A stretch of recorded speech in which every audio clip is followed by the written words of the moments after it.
Hello সবাইকে। আচ্ছা, আমি আজকের ক্লাসটা এক সেকেন্ড দাঁড়া।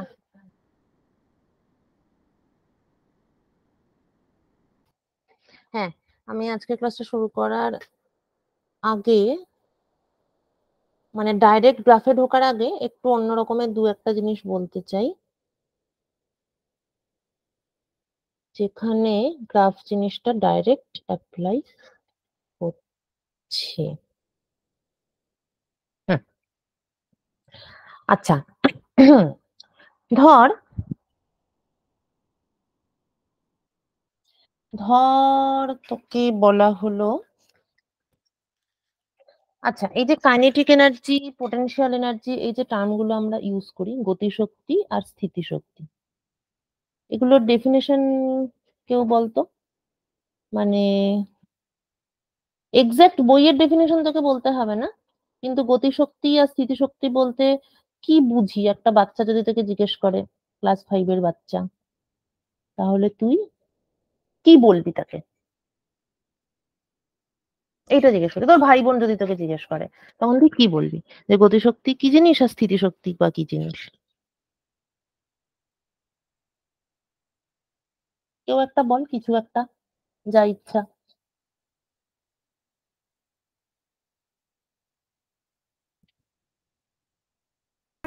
ম্যাম, বল। হ্যাঁ, গতিশক্তি হচ্ছে আপনার কোনো একটা বস্তু যদি গতিশীল থাকে তো হুম হুম। মানে গতিশীল থাকার জন্য তার মধ্যে যে আর কি এনার্জিটা ক্রিয়েট হয় সেটাই হচ্ছে আমাদের কাইনেটিক এনার্জি বা গতিশক্তি। Very good. আর হুম স্থিতিশক্তিটা হচ্ছে বা পোটেনশিয়াল এনার্জি হচ্ছে কোনো বস্তু মানে তার অবস্থার যদি পরিবর্তন হয় অথবা তার শেপটা যদি পরিবর্তন হয়, হুম এই হুম হুম। সমস্ত কারণে যে এনার্জিটা উৎপন্ন হয় সেই বস্তুটার মধ্যে, সেটা হচ্ছে আমাদের পোটেনশিয়াল বা স্থিতিশক্তি। হ্যাঁ, বাহ, খুব ভালো বলেছিস। মানে তার অবস্থানের জন্য সে যে এনার্জিটা পায়। ঠিক আছে। ইনফ্যাক্ট এটা আরেকটু, এটা বললে আরেকটু ভালো হয়, যে কোনো একটা ফোর্সের এগেনস্টে আমরা যখন কাজ করি, মানে যখন আমাকে কেউ কিছু একটা করতে বাধ্য করলো, তখন আমার স্থিতিশক্তি কিন্তু বাড়ে না। কিন্তু আমি যখন প্রোটেস্ট করি, মানে কেউ আমার উপর কোনো একটা ফোর্স অ্যাপ্লাই করছে, কেউ হয়তো আমাকে কিছু একটা করার জন্য জোর করছে, কিন্তু আমি তাকে আটকালাম বা আমি তার প্রতিবাদ করলাম, মানে এখানে আমি ফোর্সের এগেনস্টে কাজ করলাম। ঠিক আছে, যে কোনো ফোর্সের এগেনস্টে আমি যখন কাজ করি, তখন আমার মধ্যে যে জিনিসটা বাড়ে সেটাই হচ্ছে পোটেনশিয়াল এনার্জি। বুঝেছিস তো? তখনই আমার মধ্যে কর্মক্ষমতা বাড়ে। না হলে কেউ আমাকে যা বলছে আমি তাই করে যাচ্ছি, তখন তো আমার কোনো পার্সোনালিটি তৈরি হবে না, কোনো মতামত তৈরি হবে না, এবং আমার কোনো কাজ করার ক্ষমতাও থাকবে না। কিন্তু আমি যখনই নিজের ওপিনিয়ন দেব, মানে প্রোটেস্ট করব, তখনই আমার মধ্যে একটা এক্সট্রা পাওয়ার আসবে। পাওয়ার কথাটা আমি লুজলি ইউজ করছি, কিন্তু সেইটাই হচ্ছে পোটেনশিয়াল এনার্জি। আর কাইনেটিক এনার্জি বা গতিশক্তি তো একদমই ঠিক বলেছিস, গতির জন্য যে শক্তি আমাদের মধ্যে আসে সেটাই হচ্ছে কাইনেটিক এনার্জি।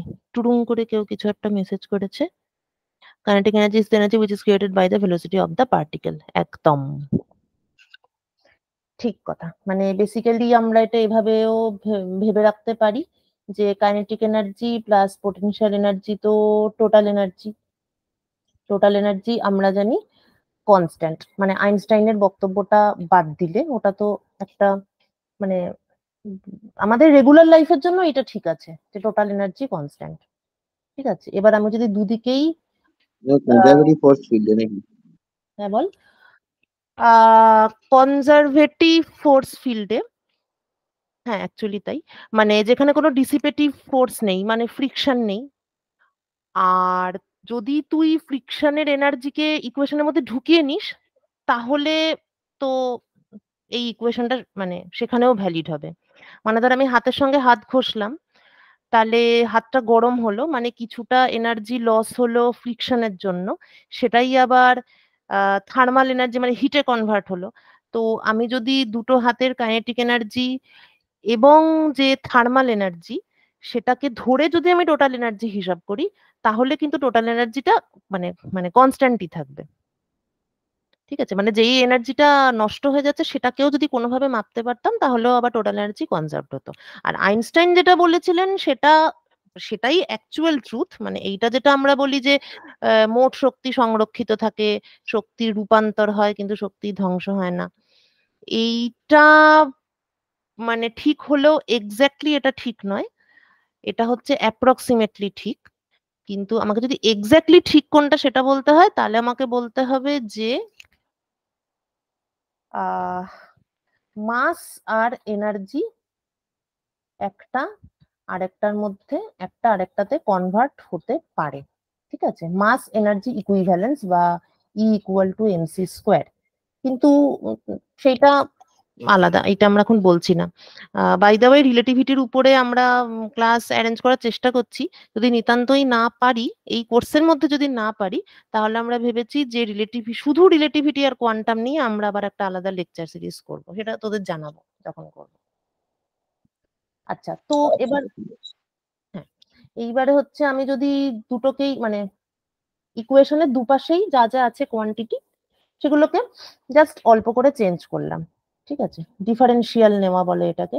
একটু ভেঙেই বলছি, কেননা 11 স্টুডেন্ট বা 12 যারা থাকবে তাদের সুবিধার জন্য।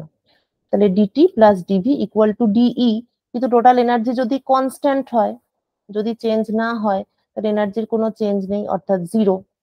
এবার কাইনেটিক এনার্জির মানে অরিজিনটা কি, কেন সৃষ্টি হয়, কেননা একটা পার্টিকেলের মোশনের জন্য। তো ধরা যাক একটা ফোর্স কাজ করছে এবং তার আন্ডারে তার ডিসপ্লেসমেন্ট হলো, এখানে আমি একদম সিম্পল ওয়ান ডাইমেনশনাল মোশন বলছি। দেন এই ফোর্স এফ, তার আন্ডারে ডিএক্স পরিমাণ ডিসপ্লেসমেন্ট হলো, যে ওয়ার্ক ডানটা হলো সেটাই কিন্তু ওর কাইনেটিক এনার্জি হিসাবে দেখা দেবে। তো f dx plus dv equal to zero, hence f equal to minus dv dx. এইটাই হচ্ছে মানে মোটমাট এই ক্লাসিক্যাল ফিজিক্সের এই পার্টের ফান্ডাটা হচ্ছে এটাই।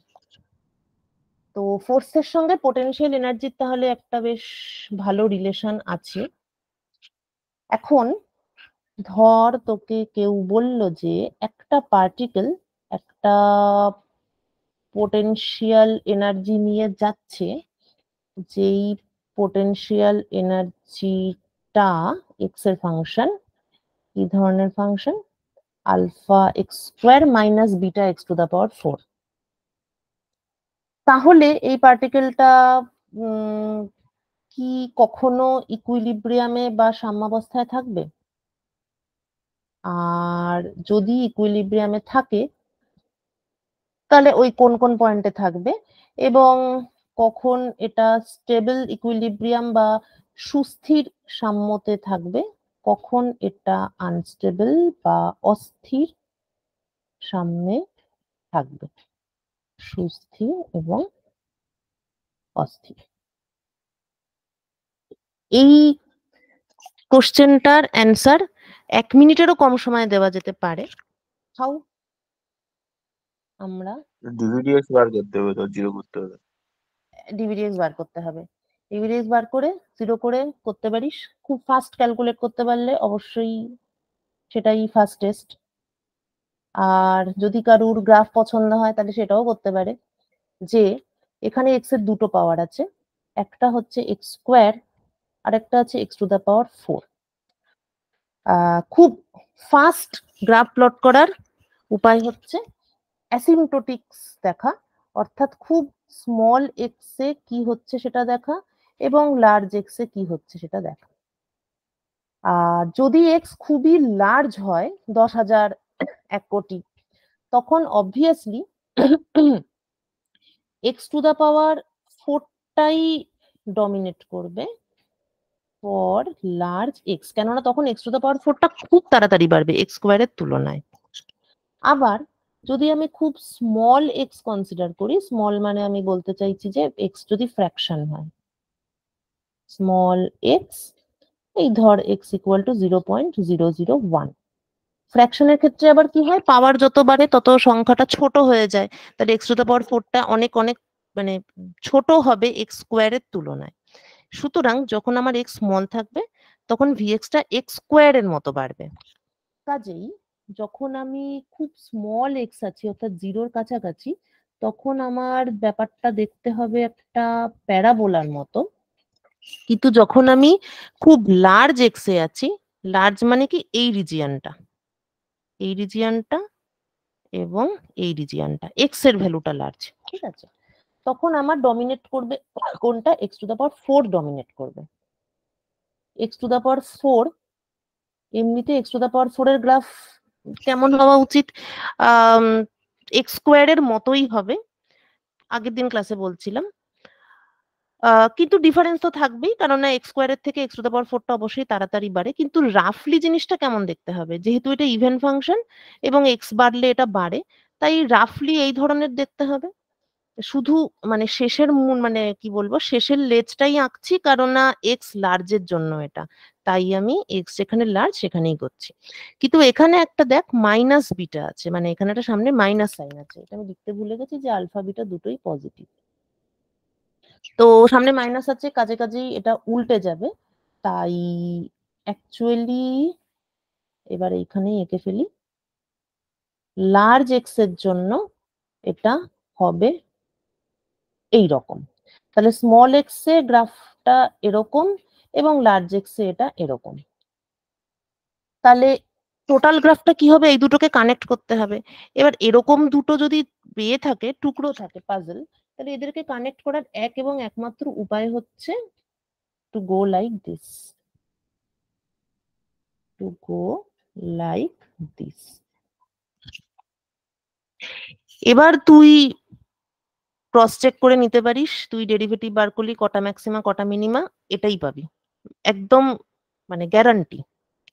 ঠিক আছে, এবার দেখ এখান থেকে তোর যা কোশ্চেন আছে সেটার জন্য কিন্তু এইটা এনাফ। এখান থেকেই দেখা যাচ্ছে যে তিনটে ইকুইলিব্রিয়াম আছে, এটা এটা এবং এটা, কারণ এই তিনটে জায়গাতে ডিভিডিএক্স 0। ইকুইলিব্রিয়াম মানে কি, এমন একটা পয়েন্ট যেখানে কোনো ফোর্স থাকবে না, ফোর্স 0 অর্থাৎ ডিভিডিএক্স 0। তো এরকম তিনখানা পয়েন্ট আছে এখানে, এবং এর মধ্যে স্টেবল ইকুইলিব্রিয়াম কোনটা, আনস্টেবল ইকুইলিব্রিয়াম কোনটা, এইটা হচ্ছে স্টেবল ইকুইলিব্রিয়াম। কেন সেটা একটু পরেই বলে দিচ্ছি। মিনিমা আছে এখানে, মিনিমাম পোটেনশিয়াল, নেচার সবসময় চায় যে আমি একটু আরাম করে ল্যাদ খাবো, আমাদের মতোই। সো এটা স্টেবল ইকুইলিব্রিয়াম। আর এই যে দুটো ম্যাক্সিমা আছে, এটা এবং এটা, এই দুটো হচ্ছে আনস্টেবল ইকুইলিব্রিয়াম। আনস্টেবল ইকুইলিব্রিয়াম থেকে তুই পার্টিকেলকে যে কোনো একটা দিকে যদি একটু ধাক্কা মেরে দিস, পার্টিকেলটার আগের পজিশনে জীবনেও ফিরে যাবে না, মানে ও ওখানে থাকতে চায় না বেসিক্যালি। ওকে, আচ্ছা, তো এখানে কি কি ফান্ডা কাজে লাগলো, গ্রাফটা তো বুঝে গেছিস কিভাবে হলো। আচ্ছা, ফান্ডা যেটা কাজে লেগেছে সেটা হলো স্টেবল ইকুইলিব্রিয়াম হয় যখন মিনিমাতে থাকি, আর আনস্টেবল ইকুইলিব্রিয়াম হয় যখন আমি ম্যাক্সিমাতে থাকি। আচ্ছা, এটা কেউ কারণটা বলতে পারবি যে, মানে কেউ কি জানিস এটা, যে মিনিমাতে থাকলে সেটা স্টেবল ইকুইলিব্রিয়াম কেন হয়? অসিলেশন হয় বলে। এটা ভালো বলেছিস। আচ্ছা, গুড, অসিলেশন হবে বলে। আর অন্যরকম কিছু কেউ বলবি? ভালো বলেছিস এটা, যদিও সর্বদাই যে, হ্যাঁ না, অসিলেশন অবশ্য হবে, কিন্তু সিম্পল হারমোনিক অসিলেশনটা নাও হতে পারে, তবে অসিলেশন তো হবে, এটা ঠিক। আচ্ছা, আমি বলছি, ধর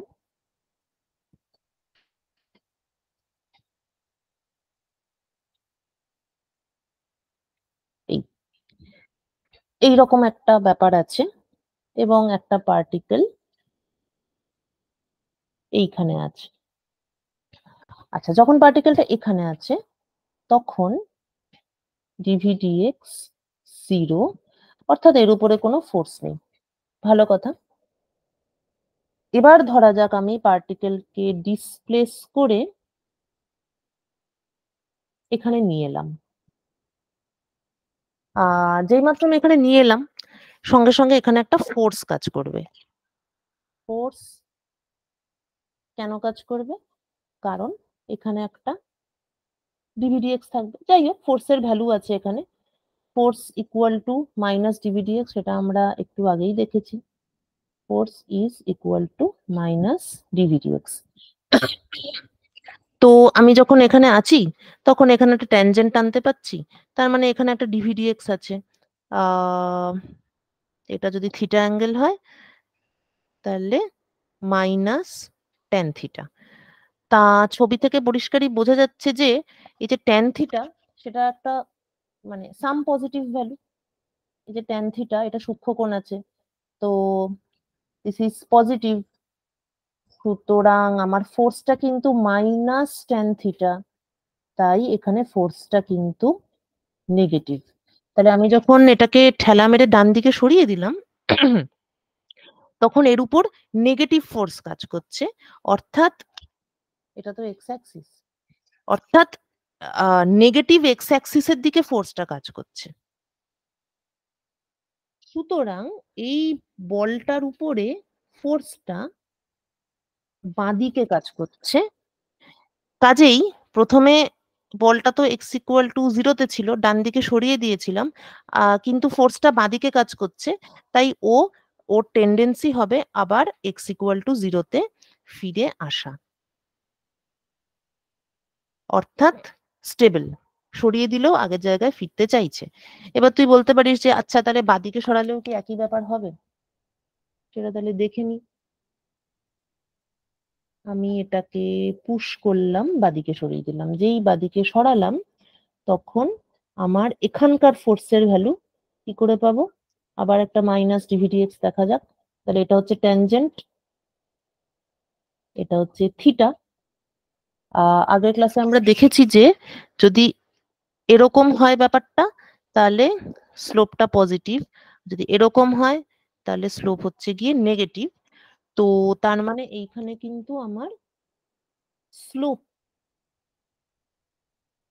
স্লোপ অর্থাৎ ডিভিডিএক্স এইটা কিন্তু এখানে নেগেটিভ। তাহলে ফোর্সটা কিন্তু মাইনাস ডিভিডিএক্স, তো ডিভিডিএক্স যেহেতু নেগেটিভ তাই মাইনাস ডিভিডিএক্স পজিটিভ। তাহলে ডান দিকে যখন সরাচ্ছি তখন ফোর্সটা নেগেটিভ ছিল, কিন্তু বাদিকে যখন সরাচ্ছি তখন কিন্তু ফোর্স পজিটিভ, অর্থাৎ এটা ফোর্স এখন কাজ করছে ডান দিকে। তাই ফোর্স মানে পার্টিকেলটাকে যেই বাদিকে ডিসপ্লেস করলাম অমনি ফোর্স একটা চলে এলো ডান দিকে, তাই পার্টিকেলটা আবার ডান দিকে সরে গিয়ে কতক্ষণ সরবে? যতক্ষণ না অ্যাটলিস্ট জিরোতে আসছে বা অসিলেট করতে পারে, ওরকম ভাবে বলা যাবে না। এবার এর মধ্যে আরো অনেক ক্রাইটেরিয়া আছে, ওর এনার্জি কত, অরিজিনাল এনার্জি কত ছিল, এই সমস্ত অনেক ব্যাপার স্যাপার আছে। কিন্তু মেন কথাটা হলো যে তাহলে মিনিমাতে যদি থাকে তাহলে তুই ডান দিকে সরালেও আবার জিরোতে আসতে চাইবে, মানে মিনিমাতে, বাদিকে সরালেও ফোর্স আবার ওকে ঠেলে মিনিমাতেই পাঠাতে চাইবে। দ্যাটস ওয়াই যদি পোটেনশিয়ালের মিনিমাতে কেউ থাকে তাহলে দ্যাট ইজ স্টেবল ইকুইলিব্রিয়াম, সুস্থির সাম্য। এই একই জিনিস দিয়ে তুই ইজিলি বুঝতে পারবি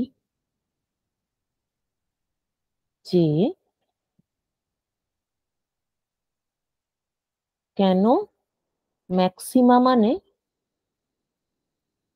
এখানেই করি, ম্যাক্সিমা মানে কেন অস্থির সাম্য।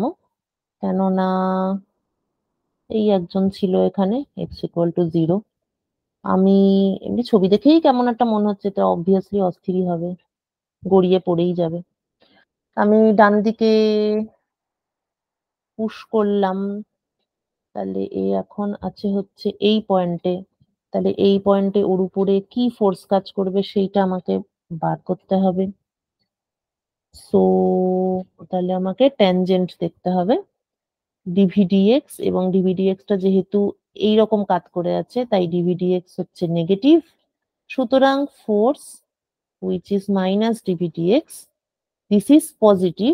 তাহলে ফোর্সটা ডান দিকে কাজ করবে, এমনিতেই পার্টিকেলটা ডান দিকেই যাচ্ছিল, এখন ফোর্সটা আরোই ডান দিকে কাজ করবে, তার মানে it will never go back to its original position, এটা আরোই ডান দিকে চলে যাবে।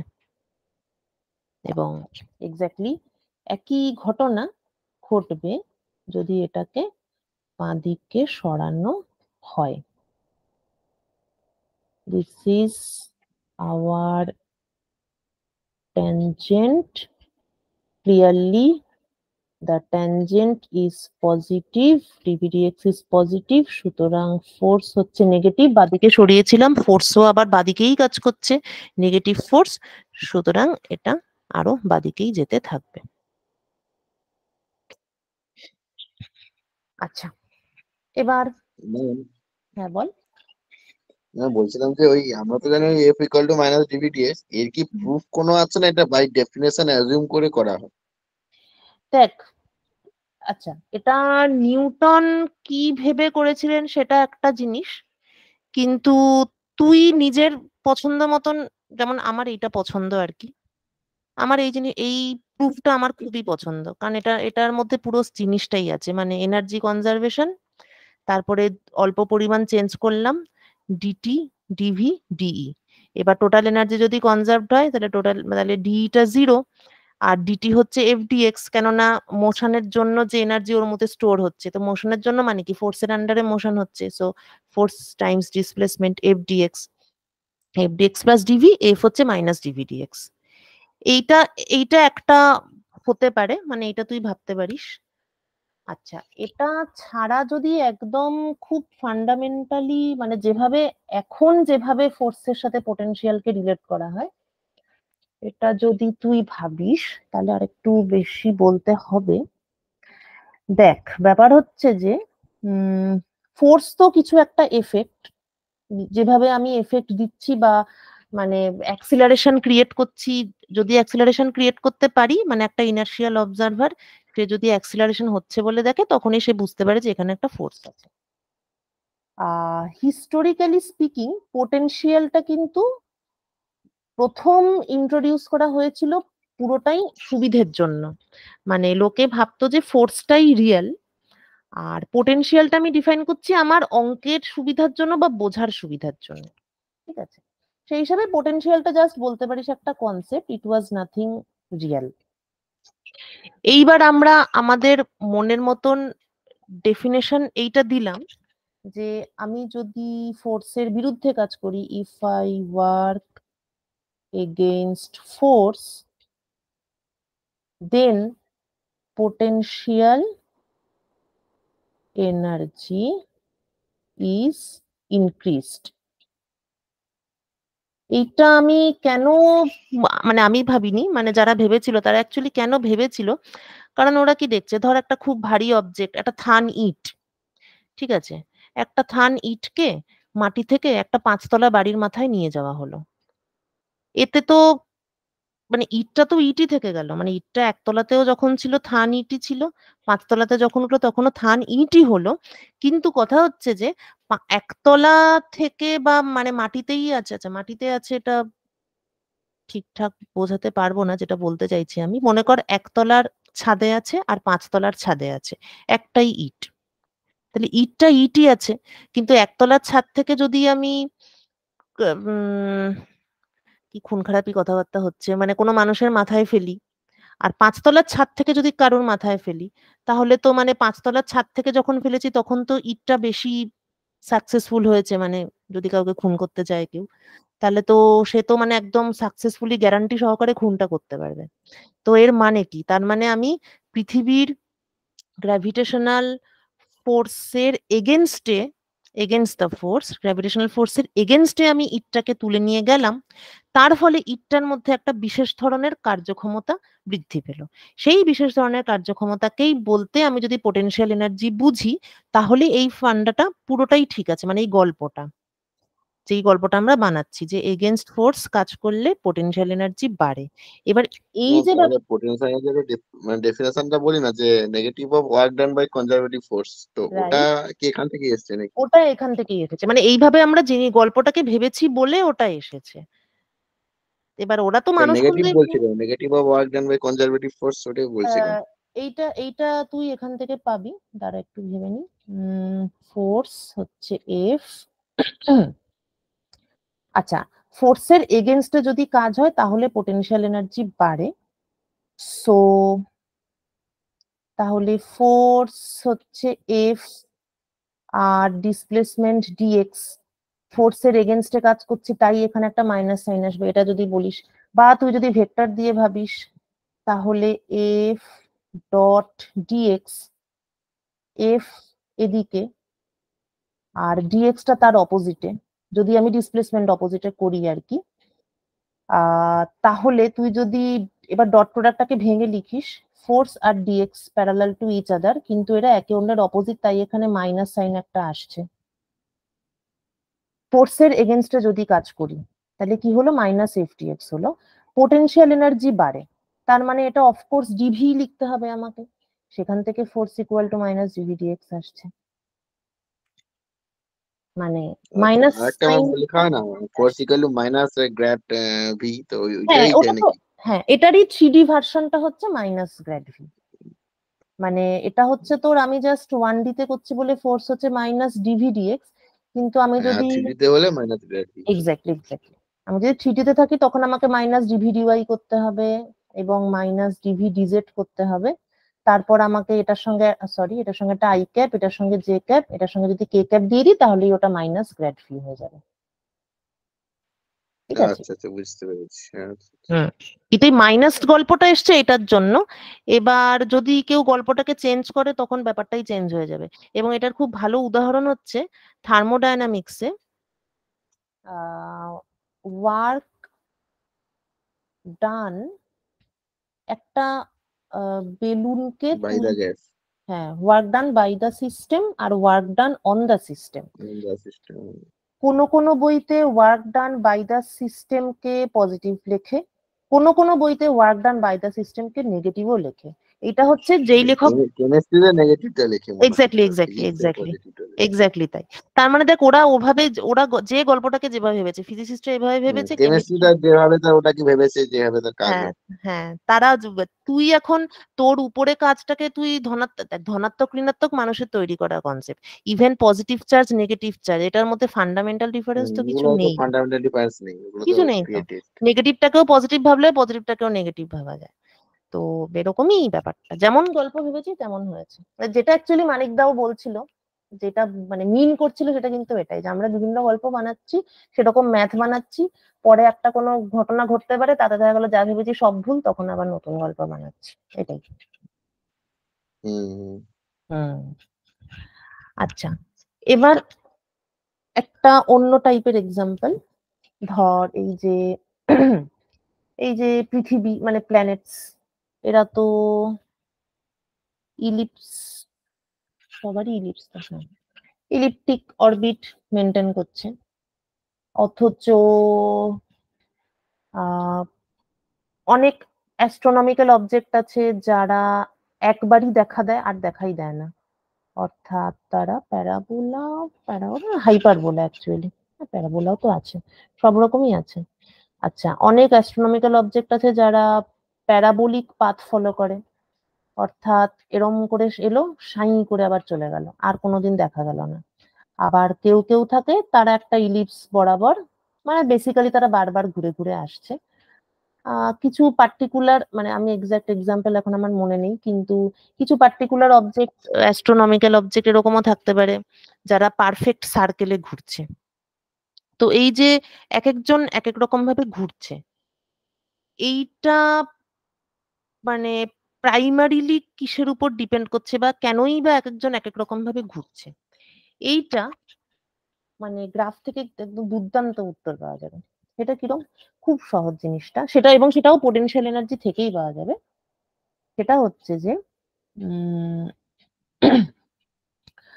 আচ্ছা ধর কিছু একটা, ঠিক আছে, কোন একটা প্ল্যানেট বা কিছু সাম, কি বলবো, মানে বলতে চাইছি সিলেস্টিয়াল অবজেক্ট, ঠিক আছে, এর আন্ডারে তো সবই পড়ছে, সিলেস্টিয়াল অবজেক্ট মানে মহাকাশে আছে এমন কিছু,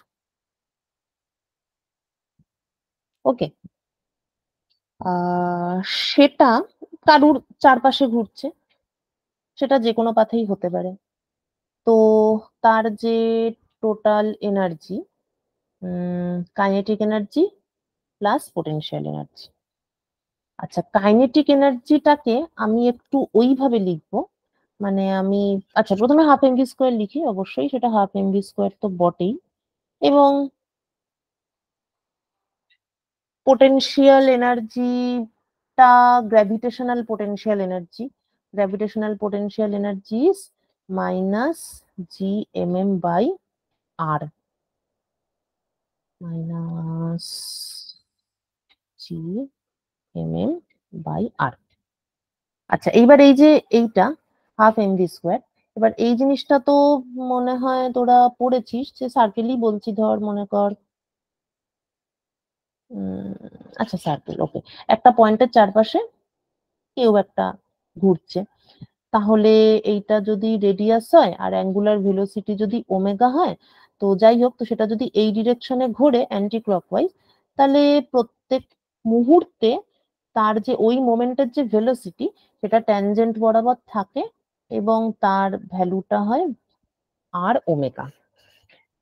এইটা তোরা জানিস, তবে এটা কি, এটা কিন্তু একটা স্পেশাল কেস। এখানে একটা সার্কেল বরাবর মুভ করছে, অর্থাৎ সে যেভাবেই মুভ করুক রেডিয়াস কনস্ট্যান্ট, তাই এটা একটা সার্কেল। রেডিয়াসটা চেঞ্জ হচ্ছে না এখানে, very important, radius is not changing. কিন্তু এই যেমন বললাম যে সিলেস্টিয়াল অবজেক্টের জন্য তো সম্ভব নয়, কেউ ইলিপস হয় কেউ প্যারাবোলা হয়, সুতরাং তার মানে v equal to r omega, এই ভেলোসিটিটা থাকে, তার সঙ্গে আবার রেডিয়াসও চেঞ্জ হতে পারে। সো তুই এরকম ভাবে ভাবতে পারিস, যেটা যদি সার্কেল না হয়, ধর আচ্ছা ইলিপসই বলি, সেটাই তো একটা সুন্দর এক্সাম্পল। খুবই বাজে ইলিপস আঁকলাম, মোটেও ইলিপস দেখতে হলো না, আমি ভেবে নে যে এটা ইলিপস। আচ্ছা ইলিপস যদি হয় আর এটা যদি তার সূর্য, বেসিক্যালি এটা তার ফোকাস, এবং এখান থেকে যদি আমি সব সময় পজিশনটা মাপি আর কি, এখান থেকে আমি ডিস্টেন্স মাপছি, তাহলে কখনো এটা R1 এবং এই পজিশনে চলে গেল তো আর চেঞ্জ হয়ে গেল R2, আবার যখন এখানে আসছে সেটা আবার অনেকটা ছোট হয়ে গেল R3। তো এবং এটা ধর এইভাবে ধর মুভ করছে, তাহলে এক্ষেত্রে ভেলোসিটির ব্যাপারটা কি হবে? কিছুই হবে না, অরিজিনাল যেটা প্রথমে সার্কেলে ছিল এটা তো থাকবেই, যেহেতু এটা এভাবে মুভ করছে, তাই যখন আমি এই পয়েন্টে আছি তখন ট্যানজেন্ট বরাবর একটা জিনিস, একটা ভেলোসিটি অবশ্যই থাকবে এবং সেটা অবশ্যই আর ওমেগাই হবে। কিন্তু এটার সাথে যেহেতু আর ইজ অলসো চেঞ্জিং, এই আরটাও তো ফিক্সড নয়, তাই রেডিয়াল ভেলোসিটি বলেও একটা ব্যাপার থাকবে, অর্থাৎ এই ডিরেকশনেও একটা ভেলোসিটি থাকবে, কেননা আর ইজ নট ফিক্সড, মানে কিছুই না, এই সার্কেলটার যদি রেডিয়াসটা ফিক্স না হয় তাহলেই তো এটা যেমন খুশি যেদিকে খুশি যেতে পারবে, কখনো এরম হবে কখনো এরম হবে, পাতি একটা স্পাইরালও হয়ে যেতে পারে, কেউ না করেনি। তার মানে যারা সার্কেলে মুভ করে তাদের ক্ষেত্রে আর ওমেগা, কিন্তু যারা সার্কেলে মুভ করে না তাদের ক্ষেত্রে আরো কিছু থাকে। তাহলে যদি শুধু নিছক সার্কেলে মুভ করে তাহলে v equal to r omega, তাই half M R square omega square. আর কেউ যদি সার্কেলে মুভ না করে, অর্থাৎ রেডিয়াসটাও যদি আবার সময়ের সাথে চেঞ্জ হয়, তাহলে আমাকে আরো একটা ভেলোসিটি ঢোকাতে হবে, সেটা হচ্ছে আর ডট। আর ডট মানে হচ্ছে এই ডিআর ডিটি, জাস্ট এটা হচ্ছে radial component of velocity, radial component. এটা তো নতুন ঢুকলো জাস্ট, বাকিটা ঠিক আছে, মাইনাস জিএমএম বাই আর। এবার একটা দারুণ ইন্টারেস্টিং জিনিস আছে, সেটা হলো এই পার্টিকেলের অ্যাঙ্গুলার মোমেন্টাম। কেউ কিছু বলছিস? ও স্বপ্নদীপ পাত্র অনেক কিছু লিখেছিস, হ্যাঁ এটা ভালো, খুব ভালো, এটাই বলছিলাম আমরা, ইপিএমজিএইচ, হ্যাঁ অবশ্যই একদমই ঠিক, থ্যাংক ইউ স্বপ্নদীপ। জিৎ কি কোনো কোশ্চেন করবি? বলছি ম্যাম, ইলিপসের বাংলা মানে কিছু হতে পারে? ও হ্যাঁ, তো অধিবৃত্ত। অধিবৃত্ত? না না না না না, আই থিঙ্ক উপবৃত্ত। এটা ভুলে গেছি। হ্যাঁ ইলিপসের উপবৃত্ত, বাংলা উপবৃত্ত। উপবৃত্ত। আর অধিটা মনে হচ্ছে হাইপারবোলা, এই না না না, কিন্তু উপবৃত্ত তো শিওর। আছে, দেখতে হবে। হ্যাঁ উপবৃত্ত শিওর। আর তো বাকিটা না মনে পড়ছে না, কিন্তু ইলিপসটা উপবৃত্ত, ঠিক আছে। শেপটা দেখে ব্যাপারটা বুঝে নে, তাও বই খুললে বুঝতে পেরে যাবি ব্যাপারটা। ইলিপসের আচ্ছা, ইকুয়েশন ইউজ করবো না এখানে, ঠিক আছে, ইলিপসের কোনো ডিটেলস তোর লাগবে না কাজে, জাস্ট ছবি থেকেই যা বলছি ওইটুকুই আমরা ইউজ করবো, আর কিছু করবো না ইউজ। আচ্ছা তো এটা তো হলো, কিন্তু এবারে এখানে একটা ভালো জিনিস আছে যেটা আমরা ইউজ করতে পারবো, কিন্তু সেটা কেন ইউজ করতে পারবো ওটা আবার বলতে গেলে তো বলতে হবে না। তোরা এটা কি জানিস যে কেপলারের সূত্র তোরা কি পড়েছিস? পড়েছি। হ্যাঁ ম্যাম পড়েছি। কেপলারের সূত্র পড়েছিস? আচ্ছা, তাহলে এই যে গ্রহ উপগ্রহ এরা যে ঘোরে, এদের ওইটাকে কি বলে, কৌণিক ভরবেগ বা অ্যাঙ্গুলার মোমেন্টাম, এটা কনজার্ভ হয়। এটার প্রমাণও খুব ছোট, খুব সহজ। যদি দরকার হয় তো বলিস, আমি আসলে এখানে বলতে চাইছি না কারণ তাহলে পুরো টপিক থেকে সরে যাব। যদি পরে আমাকে মেসেজ করিস আমি প্রুভ করে পাঠিয়ে দেবো, খুব সহজ, 2 লাইনের প্রমাণ। আপাতত এটা জেনে রাখ যে এই যে গ্রহ উপগ্রহ এরা সব ঘুরছে, এদের কিন্তু অ্যাঙ্গুলার মোমেন্টাম কনজার্ভড, বেসিক্যালি গ্র্যাভিটেশনাল ফোর্সের আন্ডারে। টর্কটা দিল আর কি। টর্কটা জিরো, হ্যাঁ, আর ক্রস পি, এক্স্যাক্টলি। গ্র্যাভিটেশনাল ফোর্সের ক্ষেত্রে এটাই হয়। ইনফ্যাক্ট যে সমস্ত ফোর্স কোনো একটা সেন্টারের দিকে কাজ করে, যেমন গ্র্যাভিটেশনাল ফোর্স ধর যার আন্ডারে, যার চারপাশে ঘুরছে তার দিকেই তো গ্র্যাভিটেশনাল ফোর্স কাজ করে, এরকম যে কোনো ফোর্স যারা কোনো একটা পয়েন্টের দিকে কাজ করে, এরকম সমস্ত ফোর্সের জন্যই দেখানো যায় যে অ্যাঙ্গুলার মোমেন্টাম বা কৌণিক ভরবেগ ইট ইজ কনজার্ভড। কনজার্ভড। আচ্ছা, তো তাহলে এবার অ্যাঙ্গুলার মোমেন্টাম হচ্ছে mvr,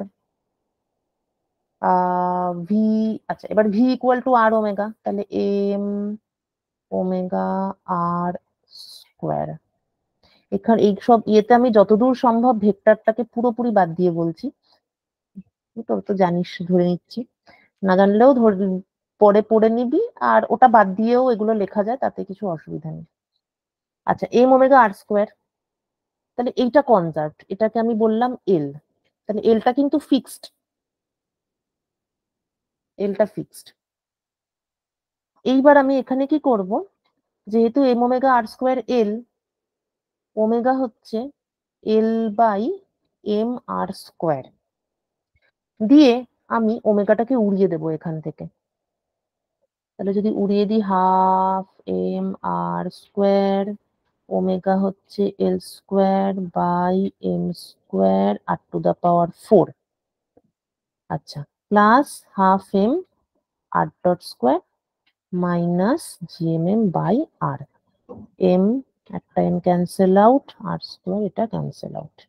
এইবারে দেখ মানুষের যে কত বুদ্ধি, খুব ছোট ছোট জিনিসে এত ভালো ভালো বুদ্ধি লাগিয়েছে যে বলার নয়। Half M R dot square plus L square by 2m R square minus GMM by R. আচ্ছা, এবার এই যে মানে যে প্রবলেমটা আমরা ডিসকাস করছি সেটা কিন্তু অবশ্যই 2 ডাইমেনশনাল প্রবলেম, কারণ আমরা এমনিতেও বলছি আর বাড়ছে, আবার এদিকে আবার ভেলোসিটিরও দুটো কম্পোনেন্ট ঢুকেও গেছে, আর জিনিসটা অন্তত একটা প্লেনে তো ঘটছে। এটা 3 ডাইমেনশনাল প্রবলেম কিন্তু নয়। আচ্ছা, সেটাও আলাদা, সেটা ঠিক আছে, ওটা বাদ দে, ছেড়ে দে, কিন্তু এটুকু তো নিশ্চিত যে এটা অন্তত পক্ষে 2 ডাইমেনশনে তো ঘটছে, একটা প্লেনে ঘটছে ব্যাপারটা। কিন্তু আমরা এটাকে 2 ডাইমেনশন মানে অত কষ্ট আমরা করবোই না, আমরা এটাকে সোজাসুজি 1 ডাইমেনশনাল প্রবলেম হিসাবে সলভ করব। কিভাবে? আমরা এটাকে শুধু আর এই একটাই ভেরিয়েবল হিসাবে, মানে একটাই ভেরিয়েবল আছে এরকম আমরা ভাববো। তাই যেখানে এই আর, মানে যেমন যদি এক্স অ্যাক্সিস বরাবর যেত তাহলে আমরা যেমন বলতাম যে হাফ এম ভিএক্স স্কোয়ার, সেরকমই আমরা এখানে বলছি যে half M R dot square এটা হচ্ছে কাইনেটিক এনার্জি, আর বাকি গোটা জিনিসটাকে আমি ঢুকিয়ে দেব পোটেনশিয়াল এনার্জির মধ্যে। এটা কেন পারছি ঢোকাতে, এই যে ওমেগাটাকে ওড়াতে পেরেছি সেজন্যই আমরা পাচ্ছি, না হলে আমার যদি আরও থাকতো আবার ওমেগাও থাকতো, কারণ ওমেগা কি, omega is d theta dt, কাজেই পরিষ্কার এখানে তো অ্যাকচুয়ালি কিন্তু ভেরিয়েবলের সংখ্যা 2 আর এবং থিটা, কিন্তু কপাল গুণে এবং ম্যাথসের গুণে এটা এমন হয়েছে যে আমরা ওমেগাটাকে উড়িয়ে দিতে পেরেছি, because L was constant, L constant না থাকলে এটা পারতাম না। তা ওমেগাকে উড়িয়ে দেওয়ার ফলে এখানে আমার তো কিছু নেই, এল একটা নাম্বার, এম একটা মাস, তো কিছু না, আর বাকি রইলো আর। তো তার মানে কি আর এর ফাংশন, এমনিতে আমরা কি জানি, যখন আমরা টোটাল এনার্জি লিখি, কাইনেটিক এনার্জি আমরা লিখি হাফ এম ভি স্কোয়ার, আর পোটেনশিয়াল এনার্জি ভি থাকে যেটা এক্স এর ফাংশন হয়। তো এখানেও পুরো সেমই হয়েছে জিনিসটা, কিন্তু আর একটা ভেরিয়েবল, তো half M R dot square হয়েছে আমার কাইনেটিক এনার্জি, আর যে বাকি যে পোর্শনটা সেটা শুধু আর এরই ফাংশন দেখা যাচ্ছে। কাজেই এই গোটাটাকে আমি এখন ধরছি পোটেনশিয়াল এনার্জি। যদিও এটা আমরা ধরেছি অরিজিনাল পোটেনশিয়াল এনার্জি, কিন্তু still the gravitational potential energy. কিন্তু আমরা এখানে ধরতে পারি যে এই গোটাটাই যেন একটা পোটেনশিয়াল এনার্জি। সেজন্যই এটার সামনে আমরা লিখি একটা ছোট্ট ওয়ার্ড, এফেক্টিভ পোটেনশিয়াল এনার্জি, মানে যেন পোটেনশিয়াল এনার্জি হিসেবে কাজ করছে যদি এটাকে 1D প্রবলেম হিসেবে সলভ করা হয়। যদি, মানে not in reality but for the sake of maths. এবার এই যে একটা ওই পার্টটা একটু আরেকবার বোঝাবেন, ওই যে পোটেনশিয়াল এনার্জির ওমেগা স্কয়ার আর হচ্ছে আর স্কয়ার এর যে ডিফারেন্সটা। আচ্ছা দেখ, প্রথমত ওমেগাটাকে উড়িয়ে দিয়েছি, এটা তো বুঝেছিস। হ্যাঁ ম্যাম।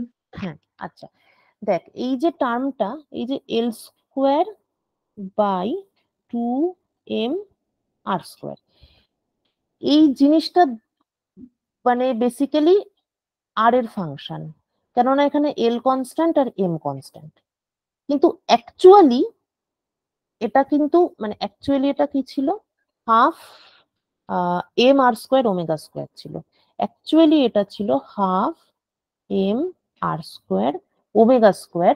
তাই অ্যাকচুয়ালি কিন্তু এর মধ্যে মানে অ্যাকচুয়ালি ওমেগা তো ডি থিটা ডিটি, তার মানে half M R square theta dot square. তাহলে অ্যাকচুয়ালি এটা কিন্তু কাইনেটিক এনার্জির একটা পার্ট, কাইনেটিক এনার্জি থেকেই এটা এসেছে। কিন্তু যেহেতু অ্যাঙ্গুলার মোমেন্টাম কনস্ট্যান্ট, তাই আমরা থিটা ডটকে এল দিয়ে রিপ্লেস করতে পেরেছি। তাই এটা দেখতে হয়ে গেছে পোটেনশিয়াল এনার্জির মতো, কারণ এখানে শুধু আর আছে। মানে কাইনেটিক এনার্জি মানে তার মধ্যে তোর কিছু একটা ভেলোসিটি থাকতে হবে, হয় তোকে আর ডট থাকতে হবে, নয় তোকে থিটা ডট থাকতে হবে। এক্স ওয়াই দিয়ে যদি বলি তাহলে আমাকে এক্স ডট থাকতে হবে, ওয়াই ডট থাকতে হবে। এইসব থাকলে তখন সেটা কাইনেটিক এনার্জি। আর তোর যদি থাকে এক্স ওয়াই জেড বা আর থিটা, তখন কিন্তু সেটা কাইনেটিক এনার্জি নয়, তখন সেটাকে তুই পোটেনশিয়াল এনার্জি, তখন সেটা পোটেনশিয়াল এনার্জির মতনই দেখতে হয়ে গেল। তো এখানেও ব্যাপারটা তাই হচ্ছে, যে এই যে টার্মটা half M R square omega square, এটা এসেছে কাইনেটিক এনার্জি থেকেই, কিন্তু যেহেতু আমার অ্যাঙ্গুলার মোমেন্টাম কনস্ট্যান্ট, তাই আমি এটাকে লিখতে পারছি পোটেনশিয়াল এনার্জির মতো। তাই মানে বারবার এটাই বলছি যে এটা কিন্তু অ্যাকচুয়ালি পোটেনশিয়াল এনার্জি নয়, কিন্তু এটাকে লেখা যায় পোটেনশিয়াল এনার্জির মতো। অর্থাৎ আমার অরিজিনাল প্রবলেমটা ছিল 2 ডাইমেনশনাল, তার মধ্যে আর থিটা দুটো ভেরিয়েবল ছিল, কিন্তু এখন আমি এটাকে একটা 1 ডাইমেনশনাল প্রবলেমের মতো লিখতে পারছি, যেখানে শুধু 8টাই ভেরিয়েবল। তাই কাইনেটিক এনার্জিতে আর ডট আছে আর পোটেনশিয়াল এনার্জিতে আর আছে। এইটাই, আমি কি বোঝাতে পারলাম? হ্যাঁ ম্যাম, বুঝতে পেরেছি। আচ্ছা, ওকে ওকে, গুড। আচ্ছা, তাহলে আমরা এটাই পাওয়ার জন্য একটু খাটালাম আর কি, আমিও খাটলাম তোদেরও খাটালাম, যে পোটেনশিয়াল এনার্জিটা কষ্ট করে বার করলাম। মানে এগুলোতে যেমন আমি বলে দিয়েছিলাম যে এরকম এরকম পোটেনশিয়াল এনার্জি, আর এখানে একটু খেটে বার করলাম পোটেনশিয়াল এনার্জিটা। ব্যাস, এবার আমরা গ্রাফ করব, এবার আর কোনো চাপ নেই। So L square by 2m R square minus G M M R. আচ্ছা, ঠিক আছে, ওকে। এবার এখানে কিন্তু দুখানা টার্ম আছে। আচ্ছা, এদিকে আর, এবার আমরা প্লট করি। প্রথমে এইটা L square by 2m R square, যেটা হচ্ছে গিয়ে yes, যেটা তোর আর স্কোয়ারের সঙ্গে ভ্যারি করছে।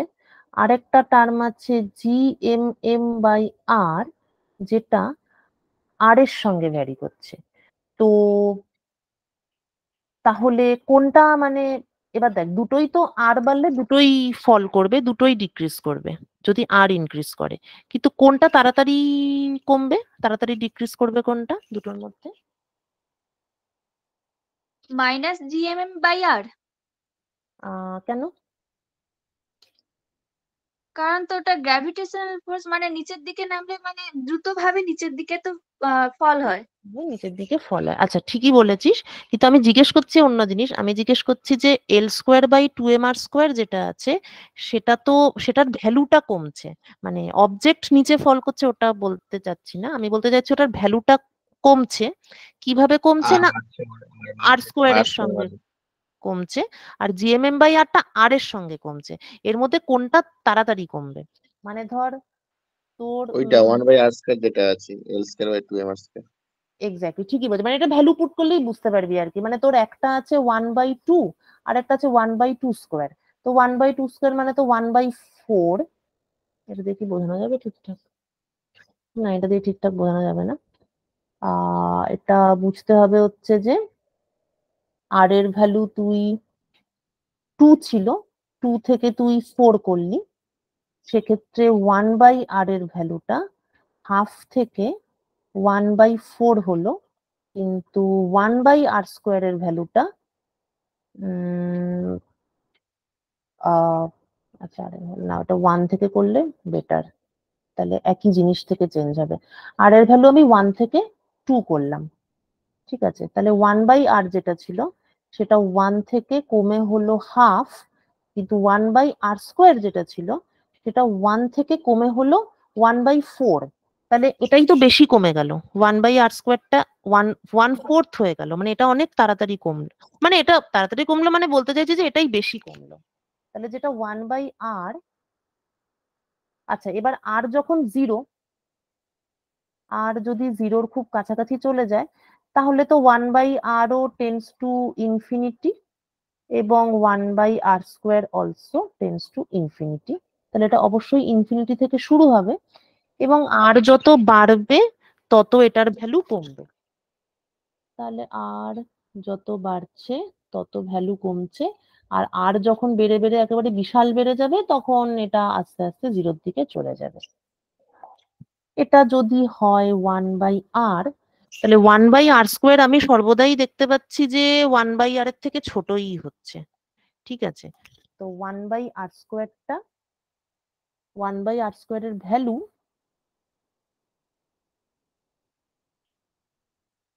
1/r এর তলা দিয়ে যাবে। 1/r³ যদি হয় তাহলে সেটা আরো নিচে দিয়ে যাবে, কেননা নিচের পাওয়ার যত কমবে তত তো আর কি ভ্যালু তো কমেই যাবে। 2 দুগুণে 4 দুগুণে 8, 1/r³ যদি হয় তাহলে 1 থেকে 1-এর 8 হয়ে যাবে, মানে আরো কম। এই পার্টটাতে কেউ কারুর কোনো রকম কোশ্চেন আছে?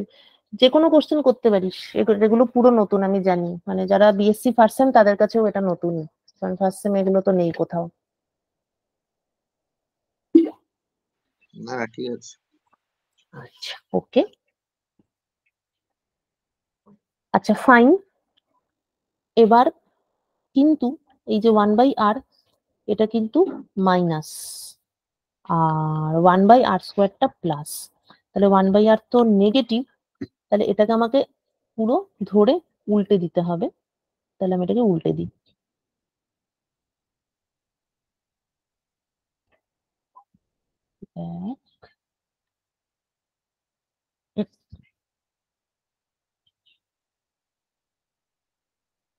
এই এটা হচ্ছে দিস ইজ -1/r। এবার আমি ছবিটাকে একটু পরিষ্কার করার জন্য 1/rটাকে মুছে দিচ্ছি।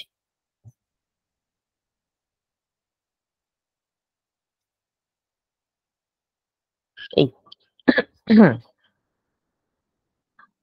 আচ্ছা, এবার হচ্ছে আসল কাজ, সেটা হচ্ছে যে এই দুটোকে আমাকে আবার যোগ করতে হবে। এখানে যেটা আছে অ্যাকচুয়ালি L²/2mr², এর সঙ্গে আমি -GMM/r, এই দুটোকে অ্যাড করেছি, মানে করতে হবে আমাকে। আমি simple point by point add করতে পারি। ধর এই যে, আচ্ছা যখন আমি আর ফ্র্যাকশন মানে 0-র খুব কাছে আছি, অর্থাৎ আর আমার <1 আছে, একটা ভ্যালু নেওয়া যাক, মনে কর r = 0.5 আছে, এই সিচুয়েশনে 1/r হচ্ছে তোর 2, আর 1/r² হচ্ছে 4, which is greater than আর কি 2। তার মানে যখন আমি লেস দ্যান 1 এ আছি, ধর এটা 1, যখন আমি লেস দ্যান 1 এ আছি তখন কিন্তু 1/r² বড়।